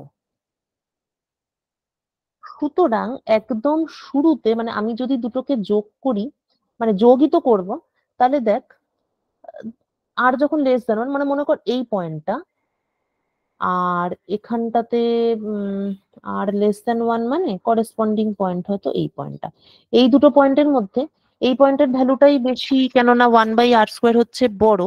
তাহলে এটার থেকে যদি এটাকে আর কি মানে এই দুটোকে যোগ করব, মানে অ্যাকচুয়ালি কোয়ান্টিটি ওয়াইজ যদি বলি তাহলে এই পয়েন্টের থেকে এই পয়েন্টের যে ভ্যালু সেটাকে আমি বিয়োগ করব।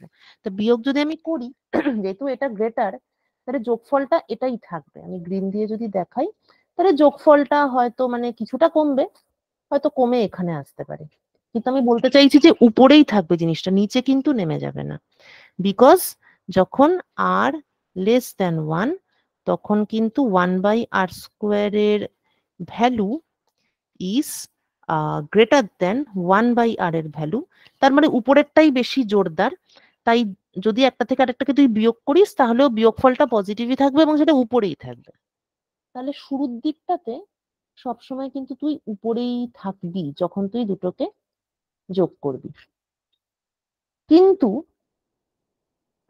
যখন তুই আর এর থেকে মানে আর যখন আর কি একের থেকে মোটামুটি বড় অনেকটাই একটা কিছু হয়ে যাবে, সাপোজ এই ধর r = 5, তখন সেটাও করার দরকার নেই, ছবি থেকেই এটা বোঝা যায়। ছবি যখন আছে এত খাটবো কেন? দেখ ছবি থেকে দেখ এই ভ্যালুটা, মানে আর এর এই ভ্যালুতে 1/r² এটা আর 1/r এটা, ছবি থেকেই বোঝা যাচ্ছে এটার থেকে এটা অনেক বড়। তাই এটা এই ছোট জিনিসটা থেকে যদি এত বড় জিনিসটাকে মাইনাস করি তাহলে আমি কিন্তু এখন কিন্তু আমি একটা নেগেটিভ কোয়ান্টিটিই পাবো। তার মানে আমি এরকম কিছু একটা কিন্তু পাবো। ব্যাস এতটা করাই আমাদের জন্য এনাফ। তার মানে আমি টোটাল এই দুটোকে যদি আমি কম্বাইন করি তাহলে আমি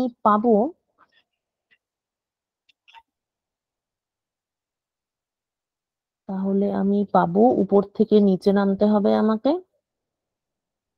তারপর নিচেই থাকবে।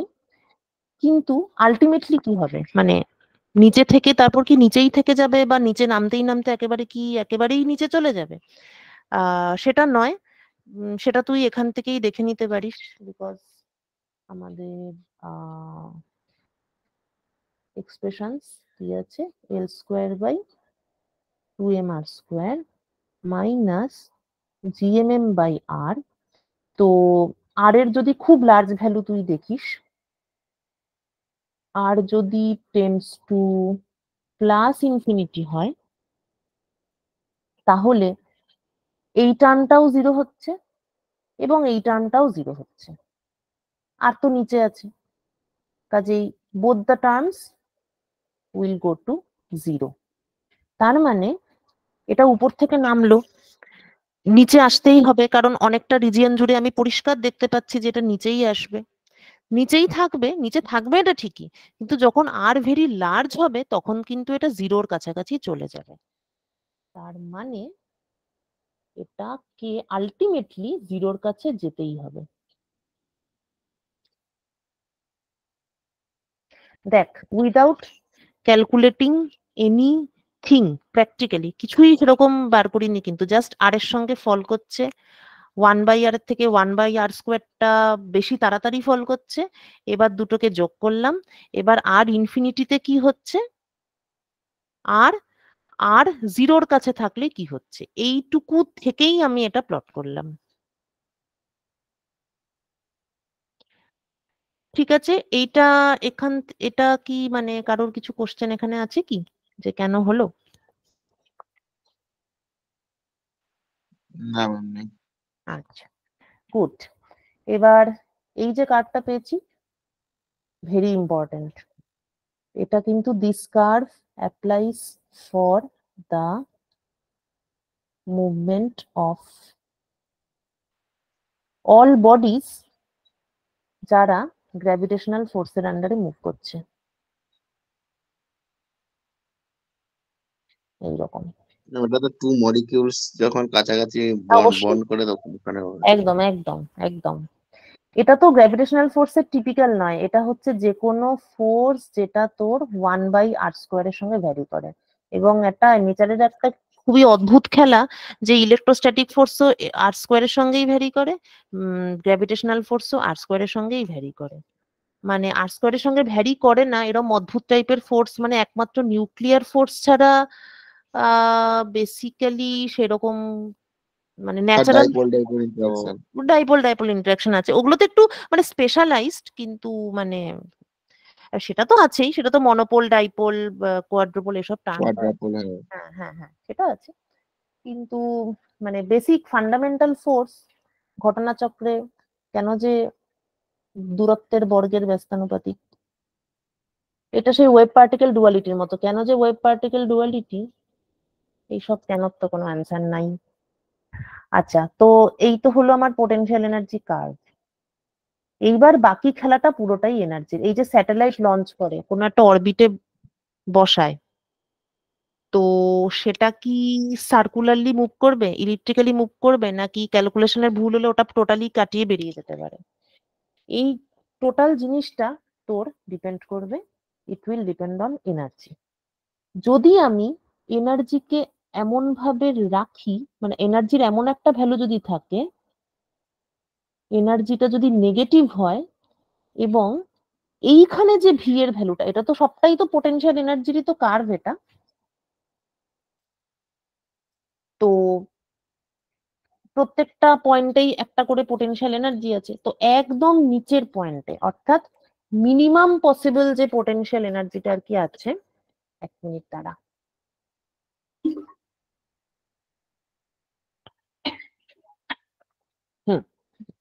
মিনিমাম পসিবল পোটেনশিয়াল এনার্জি যেটা আছে, এবং সেটা এক্ষুনি ক্যালকুলেট করা যাবে, কোনো ব্যাপারই নয়, তার সমান এনার্জি তুই যদি দিস, মানে তার সমান এনার্জি দিয়ে তুই যদি, এটা আমার পৃথিবী, এক্স্যাক্টলি এই অ্যামাউন্ট অফ এনার্জি দিয়ে তুই যদি একটা স্যাটেলাইটকে লঞ্চ করিস, মানে এটা বলতে আমি স্যাটেলাইট বোঝাচ্ছি, তাহলে স্যাটেলাইটটা কি করবে দেখি, একটু এখান থেকেই দেখি। এই পোটেনশিয়াল এনার্জির করেসপন্ডিং একটাই একটাই ভ্যালু অফ আর আছে। এই আরটা কি? এই আরটা তো distance, distance from the attracting object, মানে যার চারপাশে ঘুরছে বা যার অ্যাট্রাকশনেও আছে, এক্ষেত্রে আর্থ, মানে স্যাটেলাইট যদি ভাবি তাহলে Earth, distance from the attracting object. তো এই একটাই আর কিন্তু পেয়েছি, আর নট। তার মানে এই স্যাটেলাইটটা একটা পারফেক্ট সার্কেলে ঘুরবে যদি এক্স্যাক্টলি এই এনার্জিটা ওকে আমি দিতে পারি। এই এক্স্যাক্ট এনার্জিটা কত? L² / 2mr² - GMM/r। তো তাহলে আমার পোটেনশিয়ালটা হচ্ছে L² / 2mr² - GMM/r। তাহলে এটার মিনিমাম ভ্যালুটা কত? এ তো কোনো ব্যাপারই না, খুবই সহজ, ডিভিডিআর 0 করলেই সেটা চলে আসবে। So -2L² / 2mr³ minus plus হবে এটা GMM/r², সেটা তো 0, তাহলে হচ্ছে গিয়ে cancel out, minus L² / m plus R GMM, তাই তো, ইকুয়াল টু 0। এখান থেকে আমরা আর এর ভ্যালুটা পাবো প্রথমে, আর সমান হচ্ছে L² / GMM²। Square by JNM square. Okay, এটা হচ্ছে আরটা পেয়ে গেলাম আমি, কিন্তু মানে বেসিক্যালি আর নট পেলাম। এই আর নটের ভ্যালুটা এখানে বসাতে হবে। তাহলে therefore minimum value of potential, এখানে আরেক জায়গায় আর নট। কেউ একটা করে বলতো কত আসছে ভি নটটা, আর নটের ভ্যালু আরেক জায়গায় বসিয়ে ভি নটের value, what is the minimum potential energy. এর চেয়ে কম পোটেনশিয়াল এনার্জি সম্ভব নয় এটা হওয়াটা।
বললি কি কত হলো রে?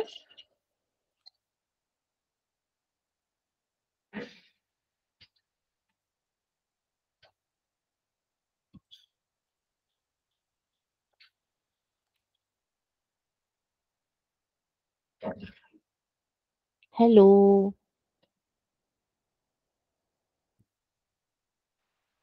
হ্যাঁ ম্যাম, করা হয়নি আর কি, খুব বড় আসছে এক্সপ্রেশনটা তো।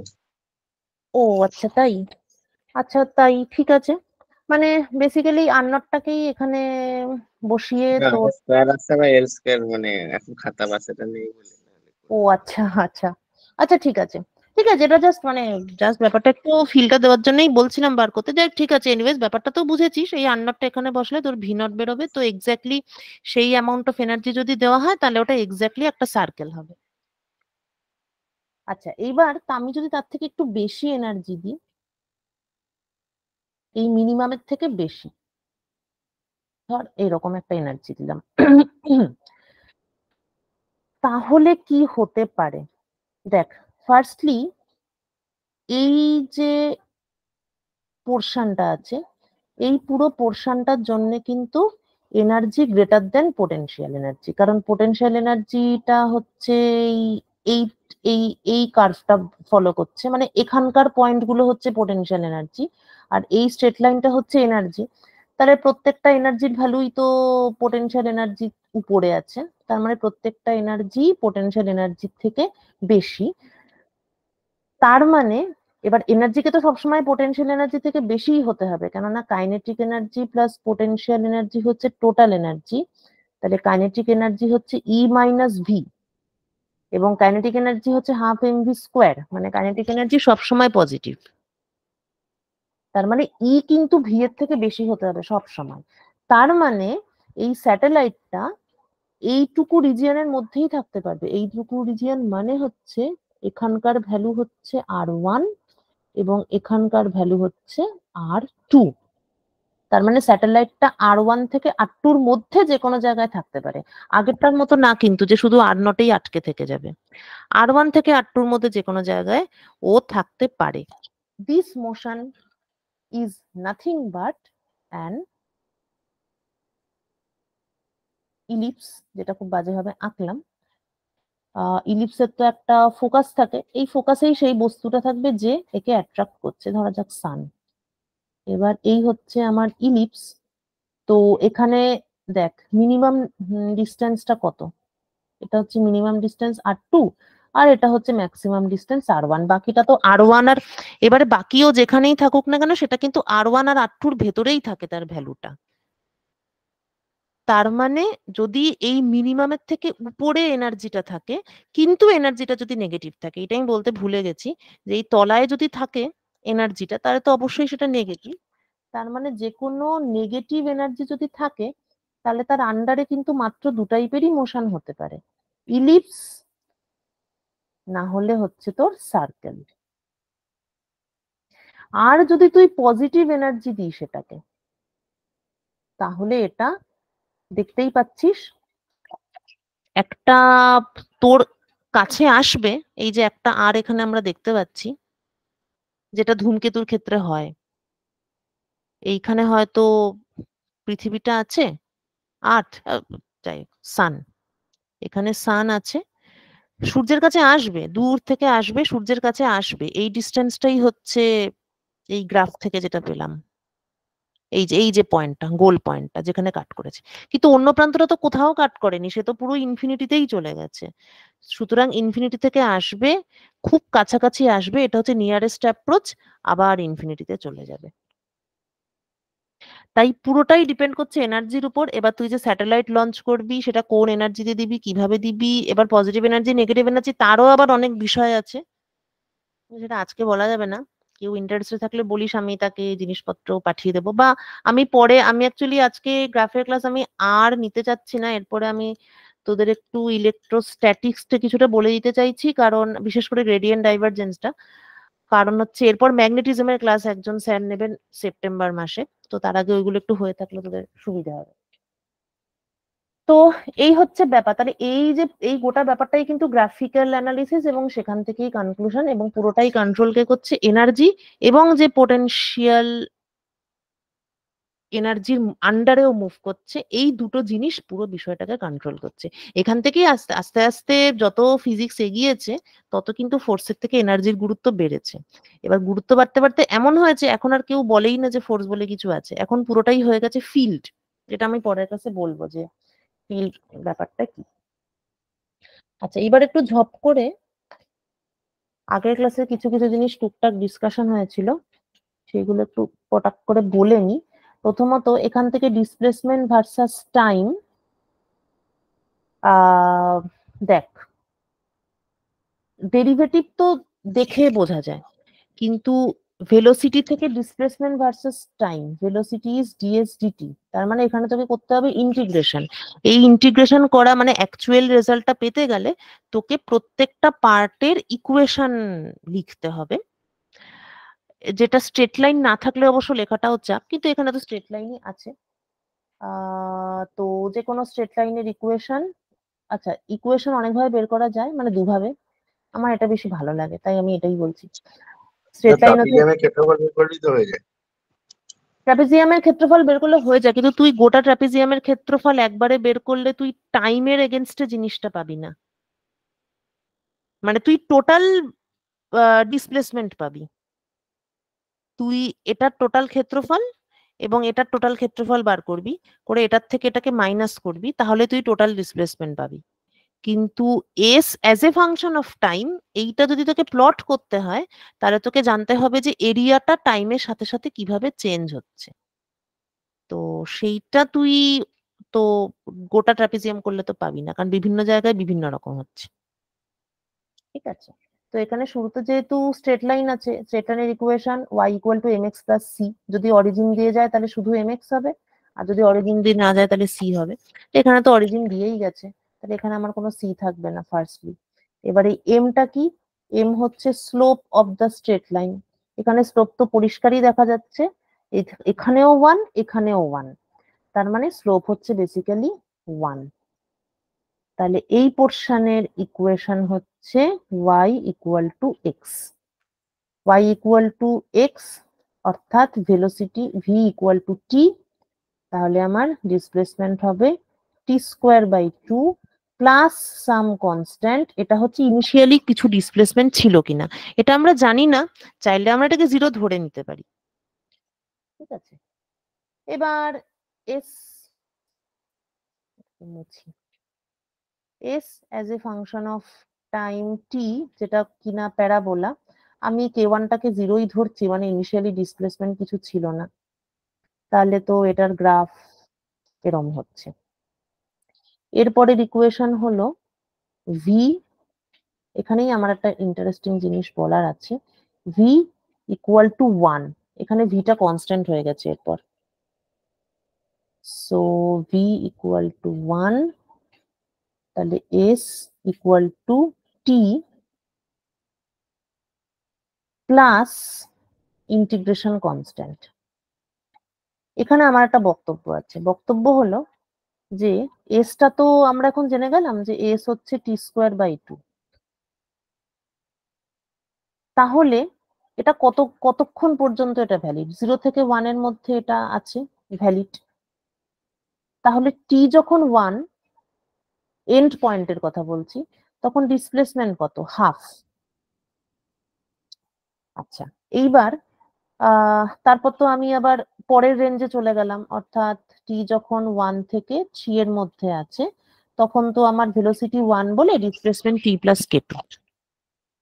এইবার প্রশ্নটা হচ্ছে যে আম, এই যে মানে কেটুর যে ভ্যালুটা, তা আমি কি এটা ধরে নেব যে টি যখন 1 তখন ডিসপ্লেসমেন্ট তো আমার কে টু প্লাস 1, তো আমি কি এটা ধরে নেব যে ডিসপ্লেসমেন্টটা কন্টিনিউয়াসলি চেঞ্জ করছে, মানে আমি বলতে চাইছি যে আমি তো এখানে s equal to t plus k two পেলাম, তা টি প্লাস কে টুর কার্ভ তো এখানে অনেক রকম হতে পারে, মানে এটা তো একটা জাস্ট টাইমের সঙ্গে বেস করে একটা স্ট্রেট লাইন, তো কে টুর ভ্যালু তো যা খুশি হতে পারে তাই না, তাহলে এটা একটা স্ট্রেট লাইন ঠিক আছে, কিন্তু এটা এরকম হতে পারে, এটা এভাবে যেতে পারে, এটা এখান থেকেও যেতে পারে, মানে যেখানে এস শেষ হয়েছে সেখান থেকেও যেতে পারে। তো কোথা থেকে স্টার্ট করব, জাস্ট এটাই প্রশ্ন, মানে তোদেরকেই করছি কোশ্চেনটা, কি মনে হয়? সংকেত আমাকে পাঠিয়েছিলি, তুই এই পয়েন্ট থেকেই স্টার্ট করেছিলি, কিন্তু তাহলে কেন উপরের গুলো থেকে, উপরের গুলো তুই কেন নিসনি সেইটা বল, যদি কিছু ভেবে করে থাকি সেটা। সংকেত কি আছে?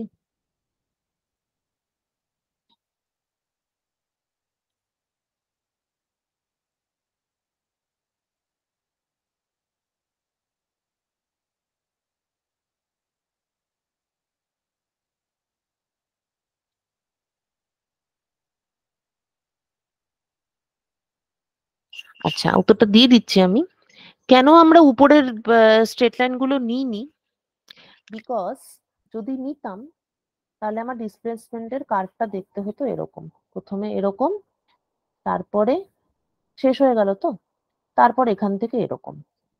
তখন আমার এখানে একটা ডিসকন্টিনিউইটি থাকতো, বেসিক্যালি এইরকম হতো।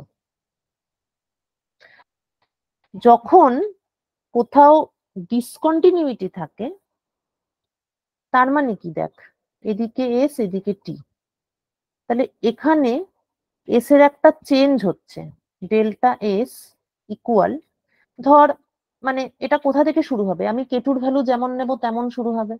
মনে কর আমি, আমার ইচ্ছা হলো আমি কেটুর ভ্যালু নিলাম 2, t+2, ঠিক আছে।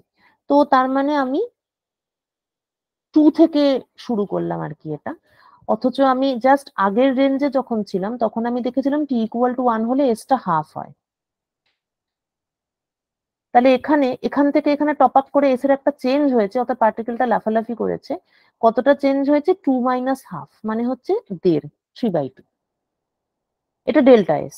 কিন্তু ডেল্টা টির তো এখানে কোনো চেঞ্জ নেই, কারণ এটা তো ডিসকন্টিনিউয়াসলি চেঞ্জ হয়েছে, ডেল্টা টি 0। ডেল্টা টির কোনো চেঞ্জ নেই, এই মুহূর্তেই একটা ডিসকন্টিনিউয়াসলি পার্টিকেলটা অ্যাজ ইফ এখানে ছিল, জাস্ট মুহূর্তের মধ্যে লাফিয়ে অন্য একটা পয়েন্টে চলে গেছে, তো ডেল্টা টির কোনো চেঞ্জ নেই, অথচ ডেল্টা এস আছে।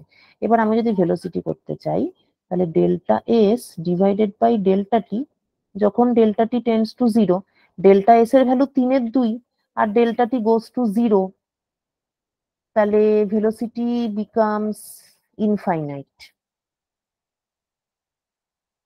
ঠিক আছে, এই রকম ফাংশনকে বলা হয়, এটা খুবই beautiful powerful concept introduced by সেই ডিরাক, বুঝলি তো, কোয়ান্টামে যে ডিরাক, এই ডিরাক হচ্ছে সেই ডিরাক। এবং এই সমস্ত ফিজিক্সিস্টরা যখন কিছু ম্যাথ আবিষ্কার করে তাদের যখন যেমন কাজে লাগে তারা তখন তেমন বানিয়ে নেয়, যেমন নিউটন ক্যালকুলাস বার করেছিলেন। তো এইরকম যে ফাংশন, এটাকে বলে Dirac delta function. Dirac delta ফাংশনকে লেখা হয় ডেল্টা দিয়ে। এরা ইনফিনিটি হয় কোনো একটা পার্টিকুলার পয়েন্টে, যেমন এক্ষেত্রে, আচ্ছা আমি যখন এক্স লিখেছি তাহলে আমাকে এটাই লিখতে হবে। এটার মানে হচ্ছে x=0তে এটার ভ্যালু ইনফিনিটি, কিন্তু এক্স যখন 0 নয় তখন এটার ভ্যালু 0। কিন্তু একে যদি এক্স এর উপর ইন্টিগ্রেট করা হয় from minus to plus infinity, তাহলে ভ্যালুটা আসবে 1। এটাই মোস্ট ইন্টারেস্টিং। না হলে একটা কাউকে কোথাও একটা ইনফিনিটি করলো, অন্য কোথাও 0 হলো, সেটা যে বিশাল কিছু ব্যাপার সেটা আমি বলবো না একেবারেই, ওটার মধ্যে কোনো বৈশিষ্ট্য নেই। কিন্তু এই পার্টটা ইজ ভেরি ইন্টারেস্টিং, যে ডেল্টা ফাংশনটা এমনই একটা ফাংশন, এটা কিরম জানিস তো, এটা কিরম আমি বলছি। এটা হচ্ছে একটা বাক্স, যেই বাক্সের length a R with 1/a। এখন আমি যদি এ কে খুব বাড়াই, একেবারে ইনফিনিটি করে দিই বাড়িয়ে বাড়িয়ে, তাহলে 1/a খুব ছোট হয়ে যাবে, কমে কমে একেবারে 0 হয়ে যাবে। তো সেটা দেখতে কেমন হবে? এই ইনফিনিটি আঁকা তো মুশকিল, বাট ওই আর কি, ধরে নিতে হবে যে ইনফিনিটি অব্দি গেছে এবং তারপরে এইরকম। কিন্তু দেখ, এরিয়া আন্ডার দ্য কার্ভ, মানে বাক্সের যে area of the box, a Times 1/a, এটা কিন্তু সবসময় 1ই থেকে যাবে। এটাই, this is Dirac delta function. মানে এরকম আরো অনেক ধরনের ফাংশনই হতে পারে যেটাকে তুই ডিরাক ডেল্টা ফাংশন বলতে পারিস। মানে এমন যে কোনো ফাংশন যেটা কোনো একটা পার্টিকুলার জায়গায় ইনফাইনাইট, কিন্তু বাকি সব জায়গাতেই 0, কিন্তু এরিয়া আন্ডার দ্য কার্ভ 1, এরকম যে কোনো function is called Dirac delta function. একটা কয়েন না, ধর একটা বক্স আছে, তুই এটাকে একটা জাস্ট টক করে টোকা মারলি, যেটাকে আমরা বলি ঘাত বল, ইম্পালসিভ ফোর্স। ইম্পালসিভ ফোর্স কিন্তু nothing but Dirac delta function. মানে যদি ম্যাথমেটিক্যালি রিপ্রেজেন্ট করতে চাস, মানে ফোর্সটা আগেও ছিল না পরেও ছিল না, কিন্তু একটা কোনো পার্টিকুলার টাইমে আমি একটা টকাশ করে একটা ফোর্স অ্যাপ্লাই করলাম। হ্যাঁ, এটা বলতে পারিস যে এটা ইনফাইনাইট নয়, but it is very large. তো অঙ্ক করার সময় সুবিধার্থে তুই অ্যাপ্রক্সিমেটলি এটাকে ডেল্টা ফাংশন দিয়ে মানে আর কি ধরে তুই অঙ্কটা করতে পারিস। তা কথা হলো যে যদি সত্যি লাফালাফি করতো পার্টিকেলটা এবং ডিসপ্লেসমেন্ট কার্ভটা যদি সত্যি এরকম দেখতে হতো, তাহলে কিন্তু ভেলোসিটিটা এরকম দেখতে হতো না। তখন ভেলোসিটিটা এই জায়গাটাতে এইরকম একটা ডিরাক ডেল্টা ফাংশন থেকে যেত। কিন্তু যেহেতু ভেলোসিটিতে কোনো ডিরাক ডেল্টা ফাংশন নেই, তাই আমি এখান থেকে পরিষ্কার বুঝতে পারছি যে এই স্ট্রেট লাইনটা আমার এখান থেকেই শুরু হবে, অর্থাৎ displacement will be continuous function, এরকম, তারপর এরকম, তারপরে যেমন যেমন করতে করতে যাব সেরকম। তাহলে প্রত্যেকটা পয়েন্টে আমাকে কিন্তু এই যে এখানে যে প্রত্যেকবারে আমাকে তো ইকুয়েশন লিখতে হবে, যেমন এটা আরেকটা স্ট্রেট লাইন, তারও ইকুয়েশন লিখতে হবে, ইন্টিগ্রেশন করতে হবে, কিন্তু আমাকে কন্টিনিউইটিটা মেনটেন করতে হবে। মানে এটা দেখতে হবে যে আগের রেঞ্জে ডিসপ্লেসমেন্টটা কোথায় ছিল, সেখান থেকেই পরের রেঞ্জের ডিসপ্লেসমেন্টটা শুরু করতে হবে। এইভাবে আমাকে এটা করতে হবে। বাকিটা যারা করেছিস তাদের তো আমি অ্যান্সার দিয়ে দিয়েছি, আর যারা এখন করতে চাস তারা এটা করে আমাকে পাঠাতে পারিস। আচ্ছা, আর আমাদের হাতে খুব বেশি টাইম নেই, তবে এটা নিয়ে এইটা যেমন ভেলোসিটি আছে এখান একই ঠান্ডা, ঠিক আছে, এটার ডিসপ্লেসমেন্ট বল, অ্যাক্সিলারেশন বল। অ্যাক্সিলারেশন তো এটা স্ট্রেট লাইন, পজিটিভ অ্যাক্সিলারেশন, এখানে নেগেটিভ অ্যাক্সিলারেশন ইত্যাদি। আচ্ছা, এটার যেমন একদম শুরু তো এক্স, তাহলে ভেলোসিটি একদম এই পয়েন্টে যখন আছি তখন ট্যানজেন্টটা একেবারে সোজা গেছে, তার মানে ভেলোসিটি কিন্তু এখানে ইনফাইনাইট। তারপরে ভেলোসিটি অনেকবার জিরো হয়েছে, এখানে জিরো হয়েছে, এখানে হয়েছে, এখানে হয়েছে, এখানে হয়েছে, অনেকবার হয়েছে। সুতরাং আমার ভেলোসিটির কার্ভটা has to be something like this. এখানে জিরো, এখানে জিরো, আবার এখানে জিরো, তারপরে আবার এখানে জিরো, এখানে জিরো, এবং এখানেও জিরো হয়েছে, আর শুরুতে এটা ইনফিনিটি থেকে নেমেছে। আচ্ছা, নামার পর দেখি এখানে ভেলোসিটি নেগেটিভ, এখানে ভেলোসিটি পজিটিভ, কিন্তু মাঝে নিশ্চয়ই আবার নেগেটিভ হয়েছে কারণ কমে আবার জিরো হয়েছে, ঠিক আছে। তাহলে এখানে এটা এরকম ছিল, ইনফিনিটি, তারপর নেগেটিভ ছিল, তারপর জিরো, তাহলে ভেলোসিটিটা হওয়া উচিত, এটা আমার মত, তোদের অন্য কিছু মনে হলে অবশ্যই বলবি, ভেলোসিটিটা এরকম হওয়া উচিত। কারণ এখানে দেখ স্লোপটা সর্বদাই নেগেটিভ, কিন্তু মানে এরকম হয়, তারপর এরম হয়, তারপর এরম হয়েছে, তো ইট ইজ অলওয়েজ নেগেটিভ। তাহলে এরকম, তারপরে পজিটিভ হয়েছে, পজিটিভ হয়েছে বেড়েছে, কিন্তু কোথাও একটা কমতে নিশ্চয়ই শুরু করেছে, কারণ নাহলে আবার জিরো হতো না। তাহলে এই পয়েন্টে এসে জিরো হয়েছে, জিরোর পরে দেখ এখানে কিন্তু ভেলোসিটি নেগেটিভ, তাহলে এটাকে নিচে নামাতেই হবে, যেহেতু নিচে নামছে তাই উপরে তুলতেই হবে, না হলে আর এটাকে জিরো করা যাবে না। এরপর আবার পজিটিভ, তাই উপরে উঠেছে, উঠেছে মানেই নামবে, না হলে জিরো হবে না। তো এরকম ভাবে তোকে করতে করতে যেতে হবে। এটা এক্স থেকে ভেলোসিটি পেলাম, সেখান থেকে তুই অ্যাক্সিলারেশন পাবি। আচ্ছা, এটা অ্যাক্সিলারেশন আছে, এটা একই ব্যাপার, ওই ইকুয়েশন লিখে সেখান থেকে ইন্টিগ্রেশন করে ভেলোসিটি, সেখান থেকে ডিসপ্লেসমেন্ট। এইটা একটা ভালো এক্সাম্পল, এটা আমার পছন্দ হয়েছে এই কারণে, কারণ এখানেও ডেল্টা ফাংশনের ফান্ডা আছে। এটা ডিসপ্লেস মানে পজিশন, যদি ভেলোসিটি করি তাহলে প্রথমে এই পার্টটা একটা straight line, positive slope up to point b, তারপর এটা হয়ে গেছে নেগেটিভ স্লোপ, ঠিক আছে, তাহলে নেগেটিভ কিছু একটা। আচ্ছা, নেগেটিভ হয়েছে, তবে এটা কিন্তু মানে ভ্যারি করবে, এবং এখানটাতে এসে এটা কিন্তু জিরো হবে। তা কিভাবে জিরো করব, করি এভাবেই জিরো করলাম।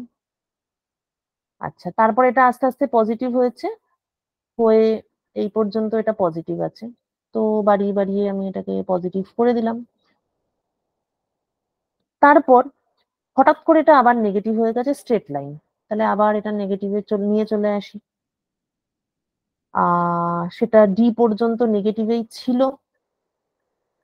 তারপর আচমকা সেটা পজিটিভ হয়েছে, পজিটিভ হলেও সেটা কিন্তু আস্তে আস্তে কমছে, তাহলে আচমকা পজিটিভ হয়েছে ঠিকই, কিন্তু সেটা ভেলোসিটির ভ্যালুটা আস্তে আস্তে কমছে। এটা ভেলোসিটি ছিল। এখান থেকে তুই যদি অ্যাক্সিলারেশন করতে চাস, আবার তোর কিন্তু ডিরাক ডেল্টা ফাংশন চলে আসবে। এইটাও অনেকে অ্যাক্সিলারেশন শুধুমাত্র 0 ভেবেছিস, কিন্তু সেটা নয়। অবশ্যই বি পর্যন্ত অ্যাক্সিলারেশন 0, কারণ এটা স্ট্রেট লাইন। বি পর্যন্ত এখানে acceleration 0, there is no acceleration. But b থেকে উপর থেকে নিচে হঠাৎ একটা জাম্প হয়েছে, এখানে ভ্যালু কিন্তু ডিক্রিজ করেছে, এটা মাথায় রাখতে হবে। ভ্যালু ডিক্রিজ করেছে, delta V is negative here. তাহলে এখানে একটা জাম্প হয়েছে, ডেল্টা ফাংশন হবে, কিন্তু এটা মাইনাস ডেল্টা ফাংশন হবে, মানে উল্টো দিকে যাবে, কেননা ভ্যালুটা নেগেটিভ। ঠিক আছে, আচ্ছা এরপরে এখান থেকে তোর আবার অ্যাক্সিলারেশন যেমন হওয়ার কথা, এটা পজিটিভ, এটা পজিটিভ, এরা সবাই পজিটিভ, তাহলে আমাকে অবশ্যই উপরে উঠতে হবে। উঠে গেলাম উপরে। তারপরে দেখ স্লোপটা আস্তে আস্তে এখানে বেশি কিন্তু এখানে কম, স্লোপ আস্তে আস্তে কমছে, তো তুই এটাকে কমিয়ে দে, কমিয়ে দিলি। তারপর আবার এই পয়েন্টে এসে আবার একটা ডিসকন্টিনিউটি, আবার উপর থেকে নিচে নেমেছে, তাই আবার তোকে একটা নেগেটিভ ডেল্টা ফাংশন দিতে হবে, এবং তারপর কিন্তু অ্যাক্সিলারেশনটা 0 হয়ে যাবে। তাহলে সামথিং লাইক দিস। তারপর আবার ডিসকন্টিনিউটি নিচে থেকে উপরে উঠেছে, তাহলে এবার কিন্তু পজিটিভ ডেল্টা ফাংশন, এবং তারপরে স্লোপটা নেগেটিভ আছে, তাই নিচে চলে এলো, এবং স্লোপটা আস্তে আস্তে কমছে, তাই অ্যাক্সিলারেশন আবার কমলো। তো এটা হচ্ছে দিস ইজ অ্যাক্সিলারেশন, বা বলতে পারিস this is the nature of force. তাহলে এখানে ফোর্সটা কিন্তু কিরকম হচ্ছে, মাঝে মাঝে ফোর্স নেই, মাঝে মাঝে ইম্পালসিভ ফোর্স আছে, ঘাত বল, টকাস টকাস করে টোকা পড়ছে, ব্যাটে বলে ঠোকার মতন বলতে পারিস, আর মাঝখানে অন্য ধরনের অ্যাক্সিলারেশন আছে। ঠিক আছে, আচ্ছা এইবার হচ্ছে যে এগুলো হচ্ছে বেসিক্স অফ গ্রাফ। এইবার যেই দিকে যেই পরীক্ষার জন্য প্রিপেয়ার করছিস তার জন্য আরো আরো অ্যাডভান্স লেভেলের গ্রাফ লাগবে, যেমন sine inverse x, sine of sine inverse x. আমি যে বইটা পাঠিয়েছি তাতে একদম হাজার একটা ইয়ে আছে, তো কারোর যদি আরো অ্যাডভান্স লেভেলের গ্রাফ করতে হয় তো বইটা ফলো করিস, এবং কোথাও বুঝতে না পারলে আমাকে মেসেজ করিস, ফোন করতে পারিস, কিন্তু সবসময় ক্লাসে থাকি বা কাজে থাকি, তো আমি পরে কল ব্যাক করে নেবো। মেসেজ করলে বেস্ট, মেসেজ করলে একদিন 2 দিন হোক 3 দিন হোক উত্তর অবশ্যই, আমি অ্যান্সার সবাইকে দিই, খালি একটু দেরি হয়। ঠিক আছে, পরের ক্লাসে আমি ফোর্স থেকে ফিল্ডে আমরা কেন যাই সেটা ডিসকাস করব, আর গ্রেডিয়েন্ট ডাইভারজেন্সটা কোথায় কাজে লাগে। যদিও গ্রেডিয়েন্ট ডাইভারজেন্স ছাড়াও 11-12 এর কাজ ভালোভাবেই চলে যায়, আমি পুরো জিনিসটাকে কম্বাইন করেই ডিসকাশনটা করব। তারপর সেখান থেকে আমি ইলেকট্রোস্ট্যাটিক্সে যাব। ঠিক আছে, আজকের ক্লাসে কারোর কোনো কোশ্চেন খুব সম্ভবত নেই, যদিও কেউ একটা টুরুম করেছে। ও থ্যাঙ্কস, ঠিক আছে ঠিক আছে, থ্যাংক ইউ। একটু নতুন জিনিস আজকে অনেকটাই বলেছি, সময় সুযোগ জানি তোদের অনেক চাপ, সময় সুযোগ করে একবার একটু চোখ বুলিয়ে নিস, এবং যে কোনো কোশ্চেন থাকলে করিস, কোর্সের মধ্যে হলেও ঠিক আছে, না হলেও ঠিক আছে, কোনো চাপ নেই। ঠিক আছে, তাহলে গুড নাইট।